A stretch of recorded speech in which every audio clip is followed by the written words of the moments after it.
Goldengrape hated winter wrap-up by Milk and Honey. Goldengrape hated winter wrap-up.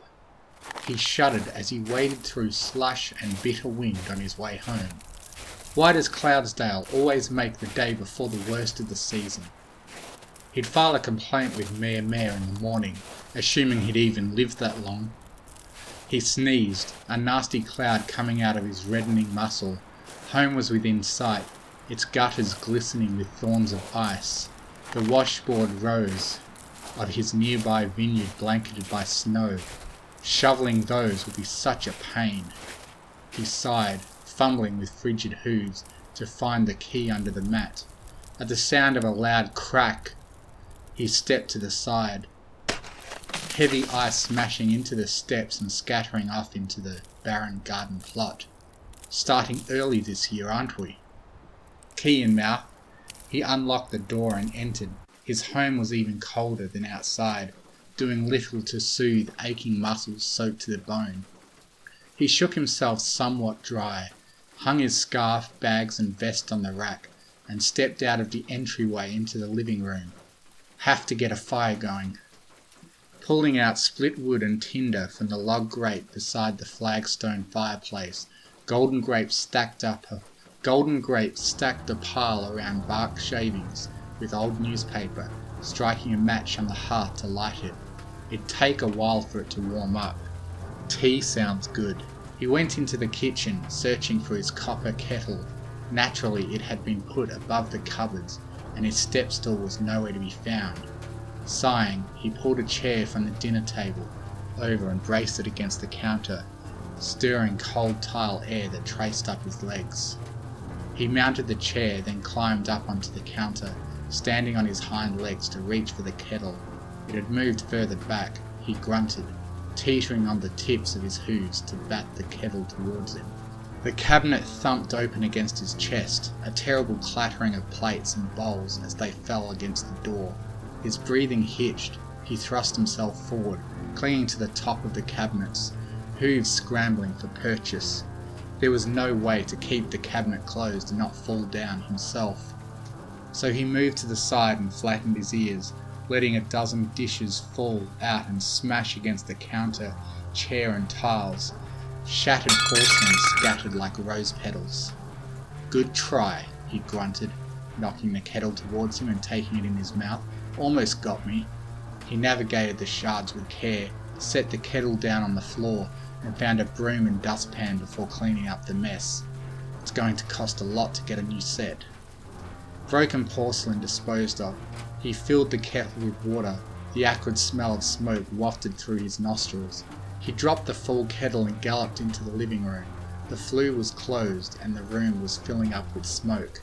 Cursing, he threw the flue and windows open, shivering as the wind blew in from the north.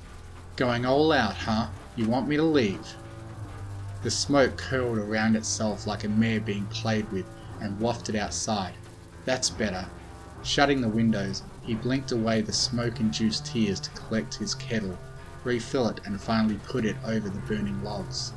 All of the warmth the fire had built up was gone. He needed something filling and easy to eat too.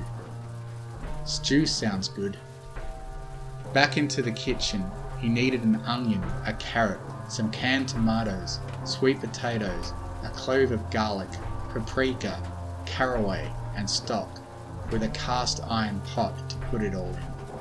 Maybe some sour cream on top. He'd play it by ear. After gathering everything up, he found his cutting board. Don't you dare! Goldengrape eyed the ceiling, searching for the unseen, before creeping over to the knife block and reaching for the chef's knife. The block rattled, and he dropped just before the entire set jumped, all of the knives flying out and spinning, sticking to the wall opposite the counter. He was sweating. You aren't going to get me, so stop trying. His heart crawled up his throat as he stood on wobbling legs, approaching the knives. He studied them, looking for any hint of motion. Wiggling handles, vibrating blades, a cold rush of air. Closer, closer. Eyes wide, breathing shallow. Almost there. Gulp. He stuck his neck out. He bit down on the handle of the chef's knife and skittered away, but the knives embedded in the wall didn't do anything. "I'll get them later."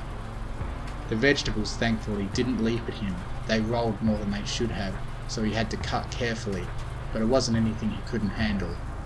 Stew pot filled, he brought it to the living room and set it by the fireplace. He eyed the flying embers and decided to close the chain curtain. It opened back up. He closed it again. It opened. Close. Open. Close. Open. Close. "I'll stay here all night if I have to." It stayed closed. After a nod of approval, the kettle began to whistle. Time to make that tea. Earl Grey, with grapefruit notes and a hint of honey, perfect for soothing the throat after being outside in this miserable weather. He settled down on his couch, tea tray on the table with a full pot and a little jar of honey. He poured himself a cup and smiled in the fire's glow.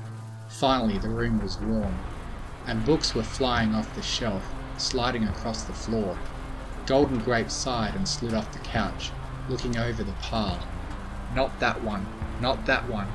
Ah, here it is. You couldn't wait, could you?"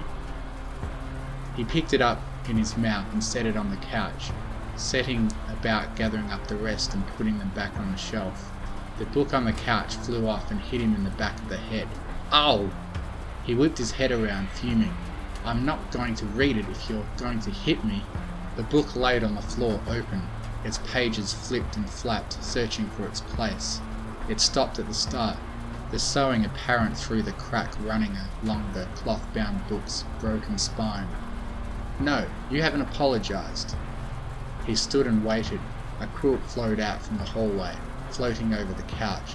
He snorted. "Don't try anything funny with it." He picked the book up and got onto the couch, letting the blanket wrap around him as he opened to the first page. It is a truth universally acknowledged that a single stone in possession of a good fortune must be in want of a wife. The reading went long into the night. Goldengrape only stopped twice, once to eat and once more to use the bathroom, both thankfully uneventful, beyond petulant slamming of the walls. I know, he had said. "I'll get back to reading soon." And they were both ever sensible of the warmest gratitude towards the persons who, by bringing her into Derbyshire, had been the means of uniting them. Goldengrape closed the book and yawned, looking to the grandfather clock. It read 1:45. It was time. He moved with haste, stashing the book, dousing the fire with whatever dregs of tea was left in the pot, doused it again with a full pot of water to make extra sure, rinsed off the dishes, and brought the quilt with him into his bedroom. He laid down and covered himself with it. 1 minute, 13 seconds. This moment filled him with ambivalence, hope and dread. He knew nothing would come of it, but he so desperately wanted to see. Boop! A chill pressed against his snout, scrunching it. The ethereal force of a giggling mare framed by floating curls smiled at him. A chime rang out, the first stroke of midnight. "Hello, Goldie!" He couldn't help but return it. "Hello, Daisy!" The second stroke she had from underneath the quilt. "Why have you been avoiding me?" There was a depression there. The third stroke sounded. The fourth stroke. "I haven't been avoiding you, dear." It was like she hadn't left, even though she was cold. "But you haven't joined me yet." The fifth stroke. He frowned. The sixth stroke fell like a hammer. Already their meeting was halfway over. "You know I can't do that, Daisy." The seventh broke. "But why not?" "Ponies would miss me." The eighth stroke. "But I miss you so much." The ninth stroke sounded out. "I know you do." 10th. "Promise me you'll join me next year." 11th. "We'll see." 12th. Daisy leaned forward and kissed Goldengrape on the snout. "Don't keep me waiting." And like that she was gone. Goldengrape stared at her absence. He reached out to feel the bed where they had just been. It was warm. Goldengrape hated winter wrap-up.